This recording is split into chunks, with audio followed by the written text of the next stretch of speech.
ఈ సందర్భంలో నిర్మల తల్లి అన్నమాట కూడా గుర్తుకొచ్చింది అలివేలమ్మకు. అప్పుడెప్పుడో నిర్మలను ఇవ్వాలనుకున్నప్పుడు, మీ బావగారి బలవంతమే నాకు బొత్తిగా ఇష్టం లేదు. మొగుడు ఏ 20 ఏళ్ల నాడో పరారయ్యాడు. ఉన్నాడో లేదో కూడా తెలీదు.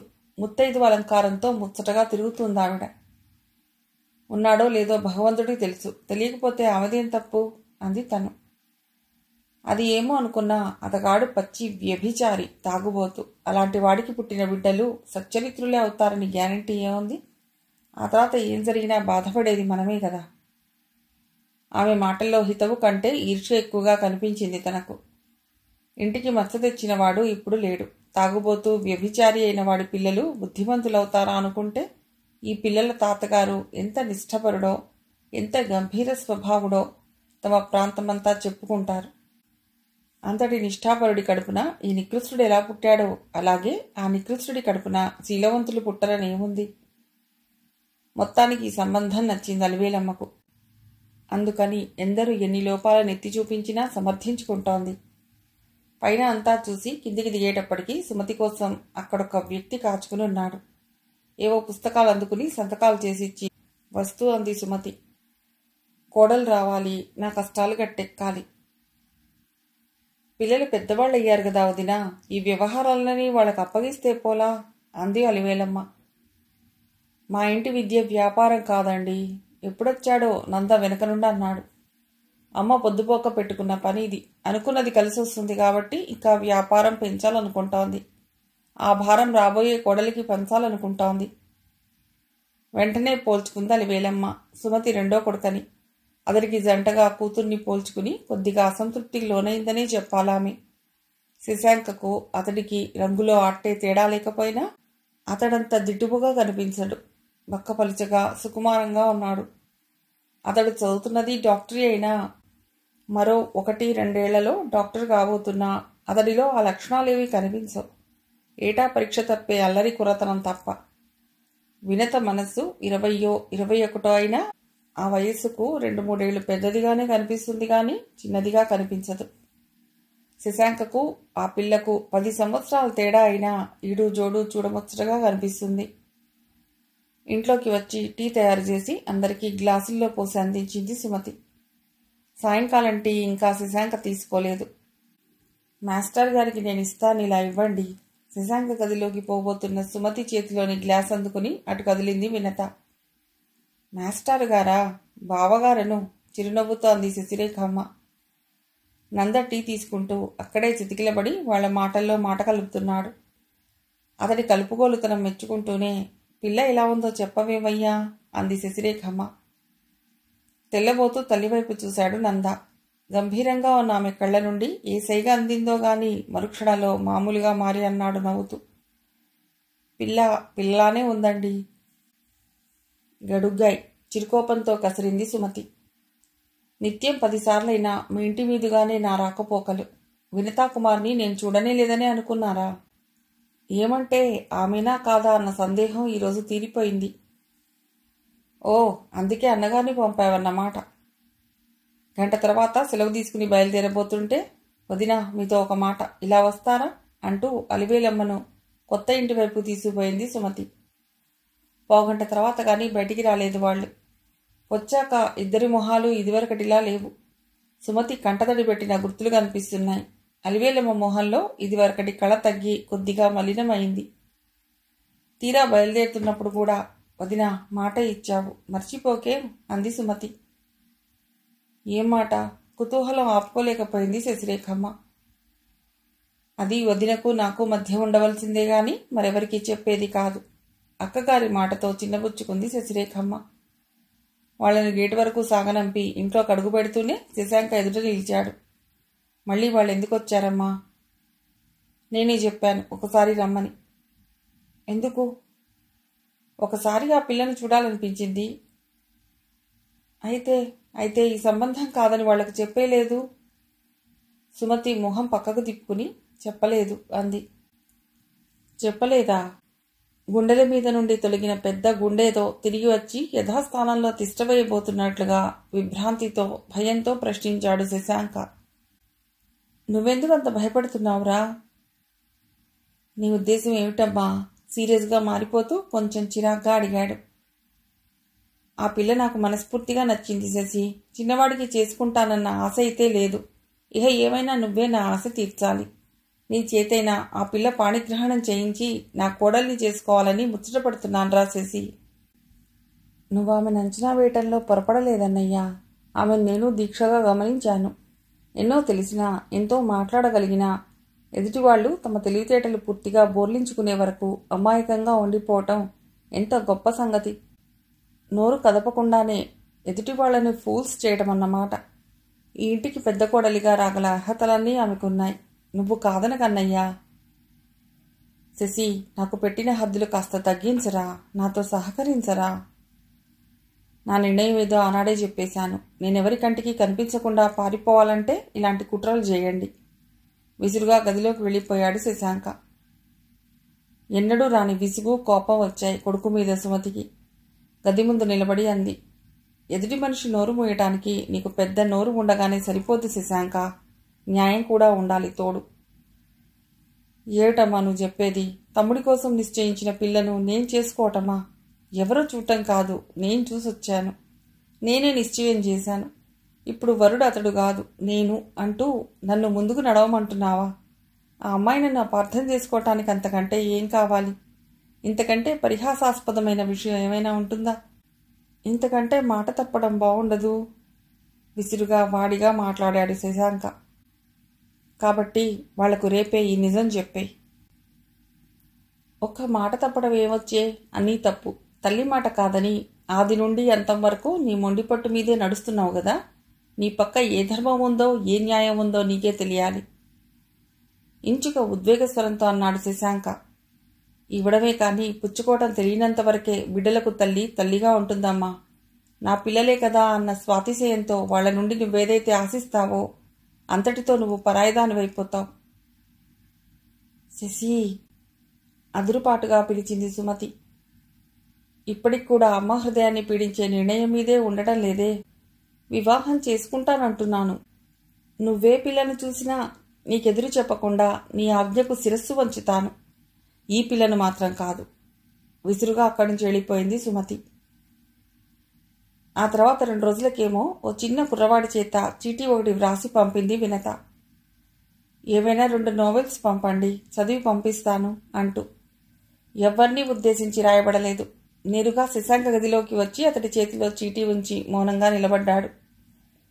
7 or 8 ఉంటుంది ఆ కుర్రవాడి వయస్సు. తెల్లగా, బుగ్గలు బూరెల్లా ముద్దొస్తున్నాడు.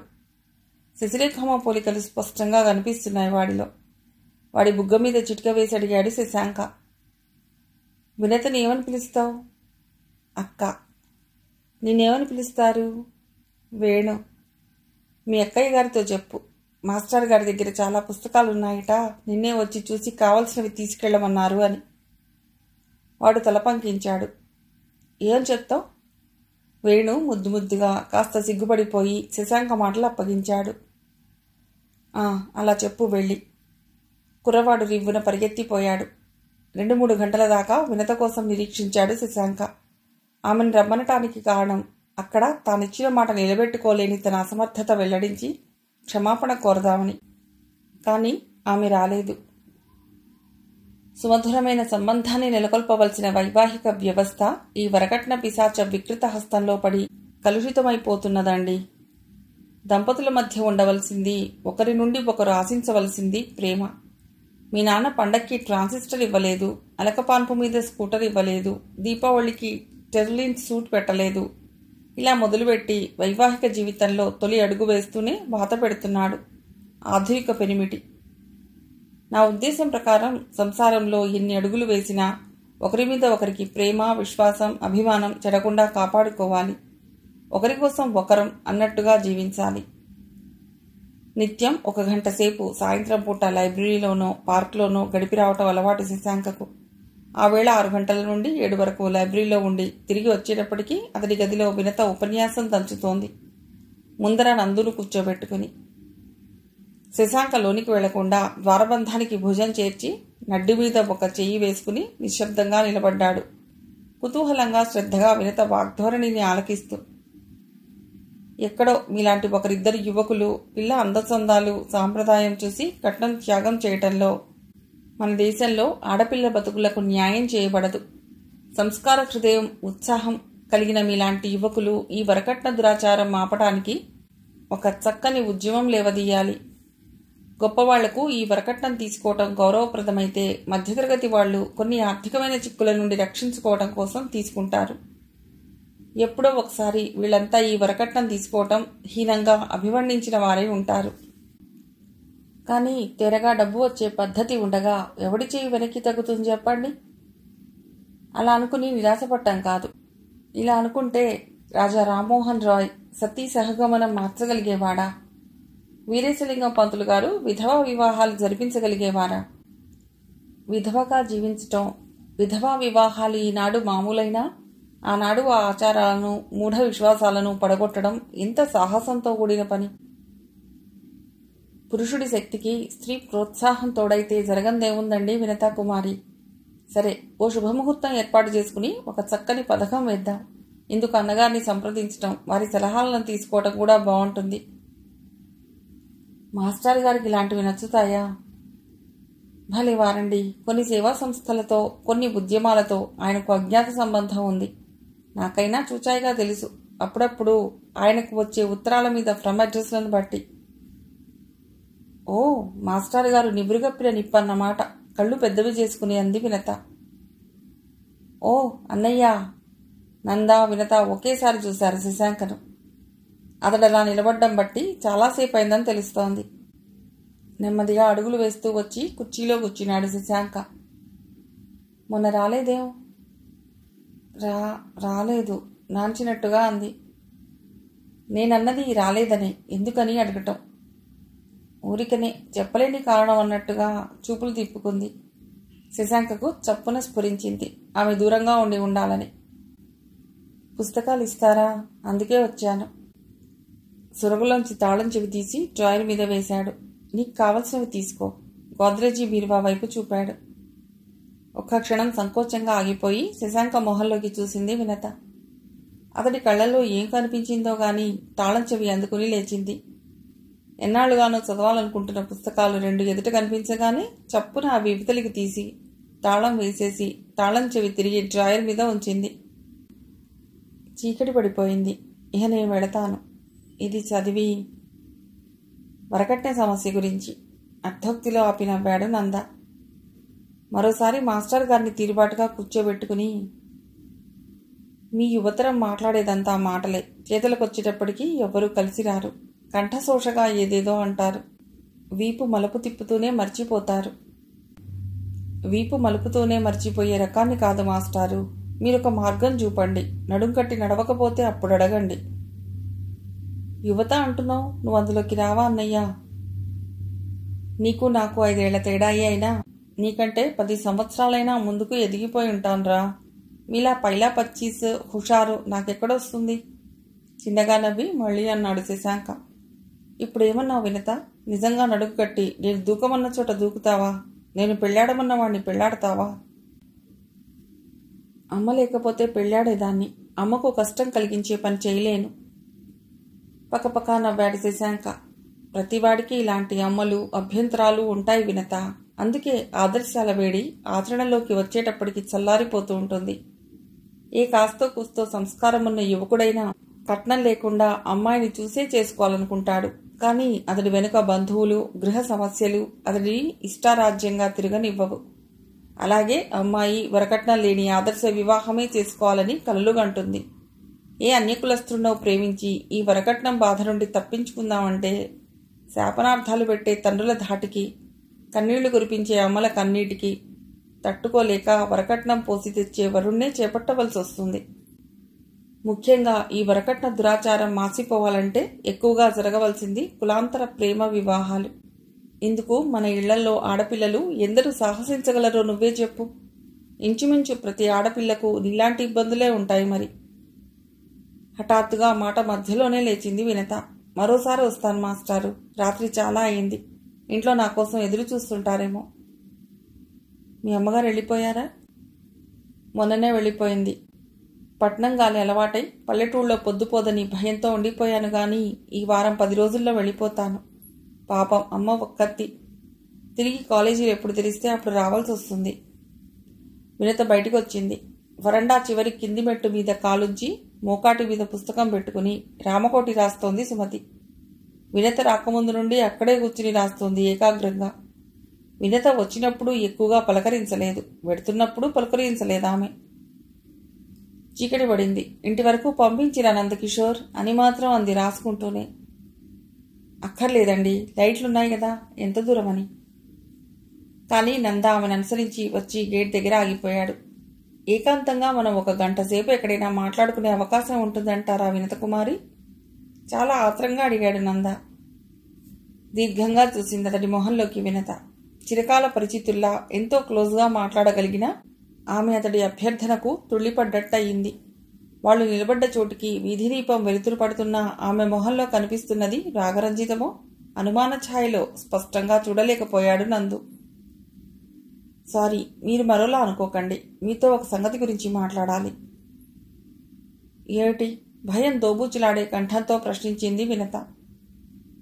అదే మాట్లాడాలి మీతో. మేముగ్గురం 3 విధాల్లో దొంగలమైపోయాం మీ ముందు. దొంగతనమే బయటపెట్టి జడ్జిమెంట్ మీకు అప్పగించాలని ఉంది. ఏటో చెప్పరాదండి, తిరిగి తనే అంది. వీలు చూసుకుని మీకు చెప్తాను. మరి సెలవా? Good night. Good night. Nanda తిరిగి వచ్చేటప్పటికి శశాంక ఇంతకుముందు ఎలా కూర్చున్నాడో ఇప్పుడు అలాగే కూర్చున్నాడు, జోళ్ళైనా వదలకుండా. అమ్మా, అన్నం పెట్టొచ్చేస్తున్నా, నంద షర్టు విడుస్తూ అన్నాడు. నందా, 2 నిమిషాలు ఇలా కూర్చో అన్నాడు శశాంక. విడిచిన షర్ట్ అలాగే భుజానికి తగిలించుకుని కుర్చీకి ఆనుకుని నిల్చున్నాడు నంద. నువ్వు ప్రేమించిన అమ్మాయి ఎవరో ఏమిటో చెప్పాలి. చెప్పాను కదా. ఎప్పుడు? నీ పెళ్లి నిశ్చయం కావాలి, అప్పుడు చెప్తానని. మొండిగా మాట్లాడకు నందా. నా పెళ్లికి నీ పెళ్లికి లంకె వేయకు. వినతను చూడకముందు నీ అభిప్రాయం ఒకటి, ఇప్పుడు కాస్తైనా మార్పు చెందకపోయి ఉంటుందా అని ఆశపడుతున్నాను. అప్పటి అభిప్రాయమే ఇప్పుడును. నందా, జీవితంలో ఏ పొరపాటైనా దిద్దుకోవచ్చునేమో గాని సహచరిని ఎన్నుకోవటంలో ఒకసారి పొరపాటు చేస్తే రెండోసారి దిద్దుకునే అవకాశం ఉండదు. పురుషుడి జీవితం నందనవనమైన నరకమైన భార్య వల్లే కాబట్టి నిన్ను మరోసారి ఆలోచించుకోమని చెప్తున్నాను. సమాధానం లేకుండా నవ్వాడు నంద. ఎందుకురా నవ్వు? ఇలాంటి ఎన్నికలోనే 30 ఏళ్లు నిండిపోయాయి నీకు. క్షమించనయ్యా, వెక్కిరిస్తున్నానని మాత్రం అనుకోకు. నీ అనుభవమే నాకు చెబుతుంటే అని లేచాడు నంద. దీర్ఘంగా నిట్టూర్చి కుర్చీలో వెనక్కి వాలిపోయాడు శశాంక. నంద భోజనం ముగించి వచ్చే వరకు కూడా అతడు అదే స్థితిలో ఉన్నాడు. నంద షర్ట్ వేసుకుని ఎక్కడికో బయలుదేరబోతుంటే తల్లి అడిగింది, ఎక్కడికిరా ఇంత రాత్రి? ప్రత్యేక తెలంగాణ సదస్సులో నా ఉపన్యాసం ఉందమ్మా, ఇప్పటికే ఆలస్యం అయిపోయింది ఈ అమ్మాయి రావటం వల్ల. శశి, నువ్వు లేవవా? వస్తున్నానమ్మా, పెట్టు. ఆ రాత్రి ఎందుకో 5 ఏళ్ల నాటి డైరీలు తీసి తిప్పివేయసాగాడు శశాంక. ఆ 25 సంవత్సరాల వయస్సు నాటి బురబడి ఉద్రేకం ఇప్పుడు లేవు. ఆవేశంగా ఆలోచించే ఆనాటి విషయాలే ఈనాడు శాంతంగా ఆలోచించగలుగుతున్నాడు. 1 పేజీలోని రాత శశాంక కళ్ల ముందు చాలాసేపు ఉండిపోయింది. అర్థేచ కామేచ ధర్మేచ మోక్షేచ నాతిచరామి. ఎంతటి హృద్యమైన భావం! ఒకరికొకరు సంసారంలో 4 అడుగులు వేస్తూనే ఎక్కడలేని విరక్తి పుడుతుంది. భార్యాభర్తల మధ్య కట్టుబడ్డాం తప్పుతుందా అన్నట్టు సంసారం ఈడ్వటం ఘోరం. తొలినాడు కలిగిన ఆ ప్రేమ, ఆ ఆరాధనాభావం నిత్య నూతనంగా కాపాడుకుని సంసారయాత్ర సంతోషంగా నిర్వహించినప్పుడే అది ఆదర్శ దాంపత్యం అవుతుంది. మన వివాహ వ్యవస్థలోని అర్థవంతమవుతుంది. ఓ నా సహచరి, విహ్వలంగా నా మనస్సు నీకోసం వెతుకుతోంది. ఎక్కడున్నావో, ఎప్పుడొస్తావో. అమ్మా, సంధ్యవేళ మేస్త్రి పని చాలించి ఇంటికెళ్ళిపోతున్నాడు. చేతి కింద కూలీలు అప్పుడే వెళ్ళిపోయారు కూడా. కొత్త ఇంట్లో మేస్త్రితో కూలీ విషయంలో తగాదా పడుతున్నది సుమతి. కొడుకు పిలుపు వినిపించినా ఇటు తిరగలేదు. ఆవిడ ధోరణిలోనే ఆవిడ బుసబుసలాడుతున్నది. అమ్మా, ఏరా విసుగ్గా వెనుదిరిగిన సుమతి నివ్వెరపోయింది. ఎవరిని తీసుకొచ్చానో చూడు. అది అది హేమలత గదు. చప్పున సమీపించింది. శశాంక సరసన నిండా పవిట చుట్టుకుని నిలబడిన యువతి భుజం మీద చేయి వేసింది. ఎప్పుడొచ్చావే? ఒక్కదానివే వచ్చావా? మీ అమ్మా నాన్న బాగున్నారా? అడిగింది సుమతి. నీ మేనకోడలి మొహం చూసావా అమ్మ? ముందు ఆమెకి ఏదైనా పెడితే గాని నోరు కదపలేదు. ముందు అన్నం పెట్టు పద. అయ్యో, ఇంకా అన్నానికి పెట్టలేదురా. అయినా ఎంతసేపట్లో దించుతా గాని. ఏమిటే ఈ వాలకం? ఎన్నాళ్ళయింది భోజనం చేసి. ముందు అన్నానికి పెట్టు పదవే అమ్మా. ఇదిగోరా 5 నిమిషాల్లో హడావుడిగా వెళ్ళిపోయింది సుమతి. అప్పటికే హేమలత కళ్ళల్లో నీళ్లు నిండాయి. ఉండజుట్టుకుపోయిన గొంతు పెగుల్చుకుని అంది. నిన్ను గుర్తించి దగ్గరికి పిలవటం పొరపాటయ్యింది బావా. నా ఆకలికి అన్నం పెట్టించాలనుకుంటే ఈ మహానగరంలో నీకు హోటళ్లే కరువయ్యాయా? నన్ను అత్తయ్య ఎదుటికి ఎందుకు తీసుకొచ్చావు? ఆవిడకు నా మొహం వెక్కి వెక్కి ఏడ్చేసింది. ఛీ, ఏమిటా మాటలు? ఊరుకో. ఆవిడకు నేనేది చెప్పనులే. మరేదైనా చెప్తా గాని. నువ్వు చెప్తావు గాని నమ్మొద్దు. దుఃఖాన్ని అణుచుకుంటూ నిట్టూర్చింది హేమ. స్నానం చేస్తావా? ఇప్పటికి అత్తయ్య గుడ్డలు తీసుకో. రేపు లాడ్జింగ్ నుండి నీ సామాన్ తెస్తాను. పావుగంట తర్వాత భోజనం ముందు కూర్చుంది హేమ. వచ్చినప్పటి నుండి హేమను పరిశీలనగా చూస్తున్న సుమతి అమ్మా నాన్నతో పోట్లాడి వచ్చావేమే హేమ అని అడిగింది. సరిగ్గా అదే సమయంలో గొంతు పొలమారింది హేమకు. దగ్గు కన్నీళ్లు ఒక్కసారిగా వచ్చేశాయి. మంచీళ్లు తాగవే. గుమ్మంలోనే నిలబడి ఉన్నాడు శశాంక. నాకు సరిగ్గా చెప్పడం లేదు కానీ పోట్లాడి వచ్చినట్టుందమ్మా. మన దగ్గరికి రావాలనే బయలుదేరిందిట గాని ఇల్లు తెలుసుకోలేక మహాపట్టడాల్లో నానా అవస్థలు పడిపోయింది. అదృష్టవశాత్తు నేను కనిపించాను గాని లేకపోతే ఇంకా ఏం కష్టపడిపోయేదో. వయస్సు పిల్లవి, అలా రావటం తప్పు కదూ. నీకంతగా నా దగ్గరికి రావాలనుంటే ముందు నాకు ఉత్తరం ముక్క రాసి పడేయలేకపోయావా? మీ నాన్నకంటే కనీసం ఓ కార్డు ముక్క రాసి పడేయాలన్నా చేతులు రావు గాని నీకేమైంది? పెద్దబావనో చిన్నబావనో పంపి పిలిపించుకునేదాన్ని కాదే. పెట్టిన 4 మెతుకులు గబగబా నోట పెట్టుకుని మారు కూడా పెట్టుకోకుండా చేయి కడిగేసుకుంది హేమ. వక్కలు తీసుకో. ఇహ చెప్పవే హేమ, మీ నాన్న ఎలా ఉన్నాడు? నేను గుర్తున్నానా వాడికి? సంసారం ఎలా నడుస్తుంది ఇప్పుడు? ఇంకా ఏమిటేమిటో అడుగుతూనే ఉంది సుమతి. అలసిపోయానత్తయ్యా, నిద్ర వస్తోంది. సరే అయితే పడుకో.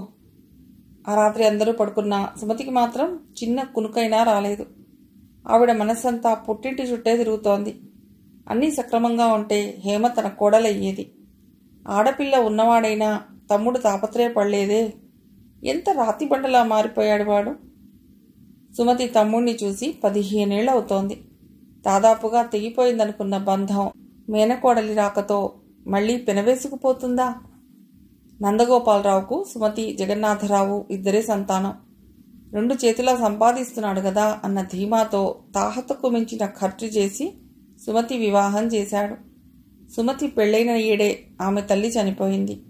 ఆడదిక్కులేని సంసారమైపోయిందని జగన్నాథ్కు చిన్న వయసే అయినా పెళ్లి చేసి కోడల్ని తెచ్చుకున్నాడు. కూతురి పెళ్లికి చేసిన అప్పు సరిగా తీర్చకముందే పక్షపాతంతో మంచమెక్కి 5 ఏళ్లు చిత్రహింసపడి దాటిపోయాడాయన. చిన్న వయసులో పెళ్లి కావడంతో చదువు వంటపట్టలేదు జగన్నాథ్కు. తాత ముత్తాతలు సంపాదించిపోయిన ఆస్తి ఏం లేదు. పల్లె కొంపలో లంకంత ఇల్లు, అంది అందనట్టున్న 1-2 ఎకరాల పొలం తప్ప. తండ్రి 2 చేతిలా సంపాదించుకున్నాడు, 2 చేతిలా ఖర్చు పెట్టుకున్నాడు. చదువు లేనివాడు, బ్రతకనేర్వనివాడు. ఏటా కుటుంబ సభ్యుల్లో ఒకరు పెరుగుతుంటే గర్భదారిద్ర్యానికి నిలయమైపోయింది జగన్నాథ్ సంసారం. తనకో తోబుట్టు ఉందన్న సంగతి ఎప్పుడో మర్చిపోయాడు. పేగు పొర్లినప్పుడే సుమతే ఏ 5 ఏళ్లకో వెళ్లేది గాని చివరిసారిగా వెళ్లి ఇప్పటికి 10 ఏళ్లు దాటిపోయింది. తల్లి వెంట శశాంక కూడా ఉన్నాడప్పుడు. ప్రతి వానాకాలము కాస్త కాస్త కుప్పకూలి పడుతుంటే కప్పు నిలిచిన చోట ఉడకేసుకు తినడమైపోయింది వాళ్ల పని. అది కూడా పుట్టినరోజు తినడము, పుట్టనరోజు పస్తుండడము. పొద్దస్తమానము వాకిటరుగు మీద కాళ్ళు కిందికి వేలాడేసి కూర్చోవడం తప్ప తమ్ముడు మరో వ్యాపకం పెట్టుకున్నట్టు తోచలేదు సుమతికి. మరదలు సరే ఏటా కాన్పులతో సౌఖ్యం లేకపోవడంతో రోగిష్టి మనిషిలా తయారైపోయిందామె. మగడు పైమీది గుడ్డతో చేరెడు గింజలు కట్టిదేస్తే గిన్నెలో పోసి పాచి గుడ్డలతోటే ఉడకేసి పెడుతుంది. వేళకు తిండి ఉండనట్టే స్నానాలు ఉండవు. మైలగుడ్డలు, మలినావతారాలు, ఇంట్లో ఎక్కడేసిన అంట్ల గిన్నెలు అక్కడే. శుచి శుభ్రతలు అడుగంటిపోయాయి. జగన్నాథ్ కూడా స్నాన సంధ్యలు మర్చిపోయాడు. అతడు సదాచారుల ఇంట పుట్టినవాడే. అతడి భార్య సదాచారుల ఇంట నుండి వచ్చిందే. పేదరికం మనుషుల్ని ఇంత అనాచారానికి గురి చేస్తుందా? అర్భకంగా ఉండే పిల్లల ఏడుపులతో, ఈసురోమనే మనుషులతో చీతరగా వెళ్ళిన గంటకే తిరిగి వచ్చేయాలనిపించేది సుమతికి. కానీ తమ్ముడు, ఆ ప్రేమ, పేగుబంధం ఎక్కడికి పోదు. ఎప్పుడైనా మనస్సు పీకినా బలవంతాన అణిచివేసుకుంటుంది. వెళ్ళినా వాళ్ల దుస్థితి చూసి కుళ్ళిపోవలసిందే కదా అని. చివరిసారి వెళ్ళినప్పుడు తమ్ముడితో అన్నది సుమతి, వచ్చే ఏటికి మీకు ఇల్లు కూడా ఉండదు ఉండటానికి, నాతో వచ్చేరు. 4 పాడి గేదెలను పెట్టుకున్నావంటే రాజాలా బతక్కపోయినా ఈ తిప్పలు తప్పుతాయి. ఆడపిల్ల పెట్టుబడితో కోటీశ్వరుడైపోవాలని ఆశపట్టలేదులే అమ్మా. దేవుడిచ్చినాడు తింటాం, లేనినాడు కడుపులో కాళ్ళు ముడుచుకు పడుకుంటాం. ఛీ, ఇదేం వేదాంతంరా?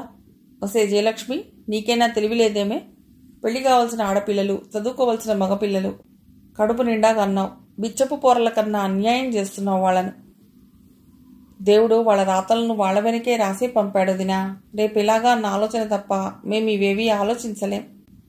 ప్రపంచంలో ఎన్ని చిత్రాలు జరగటం లేదు చెప్పు.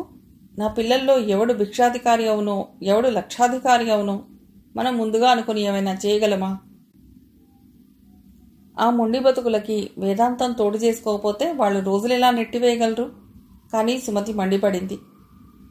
ఈ ఊరు వదిలి మీరు రాకపోతే మీ ఇష్టం, కానీ పిల్లల్ని నాతో పంపరా.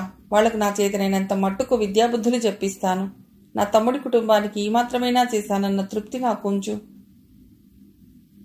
ఆస్తి పోయినా, నాన్న నాకేమీ ఇచ్చిపోకపోయినా ఆత్మాభిమానం అనేది ఇచ్చిపోయాడక్క. నేనే మంచి స్థితిలో ఉంటే నా పిల్లల్ని మహారాజుగా నీ దగ్గరే ఉంచేవాణ్ణి. కానీ చెడిపోయి మాత్రం నీ దయాదాక్షిణ్యాలకు నా పిల్లల్ని వదల్లేను. మరీ ఎంత బతకలేని పరిస్థితిలో పిల్లలకింత విషం ఇచ్చి మేమింత తిని చస్తాంగాని ఎవరి దయాభిక్షకు హీనంగా చేయి చాచి స్వీకరించలేం. అందులోనూ ఆడపిల్ల దయాభిక్షను. అంతే కన్నీళ్లు తుడుచుకుంటూ అప్పటికప్పుడే బండెక్కేసింది సుమతి. హేమకు నిద్రపట్టినట్టు లేదు. అటు ఇటు పొర్లగింతలు పెడుతోంది. సుమతి ఆతృత పొద్దుటిదాకా ఆగేట్టు లేదు. పడుకున్నావేమే? ఏమత్తయ్యా, సంసారం ఎలా నడుస్తుందే? మీ అమ్మ ఇంకా కంటూనే ఉందా? మొన్న 2 ఏళ్ల నాడు 5 నెలల కడుపు మీద నాటు మందేదో మింగి ప్రాణం మీదికి తెచ్చుకుంది. ఇప్పటికీ డజనుకు 1 తక్కువ ఉన్నా ఇక సంసారం పాతాళం అడుగంటడానికి 1-2 ఫర్లాంగుల దూరం ఉన్నట్టుంది అత్తయ్యా. శుష్కంగా నవ్వింది హేమ.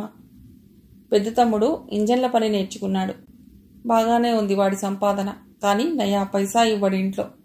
రెండవవాడు 5 ఏళ్ల క్రితం ఊరు నుండి మాయమైపోయి ఇంతవరకు పత్తాలేడు.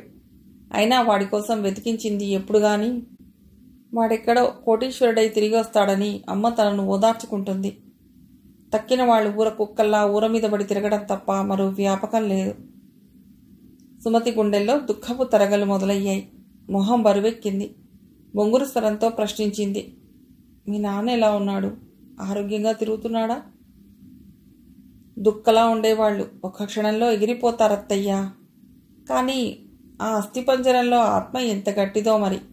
చూడటానికి అస్థిపంజరమే గాని నాన్నకు ఏనాడు ఏ రోగమూ రొచ్చు లేదు. ఛీ, ఏం మాటలే అవి? వింతగా చూసింది సుమతి. మాకిలాంటి దరిద్రపు జన్మనిచ్చినందుకు ఆయన్ని తిట్టుకోక ఏం చేయమంటావత్తా?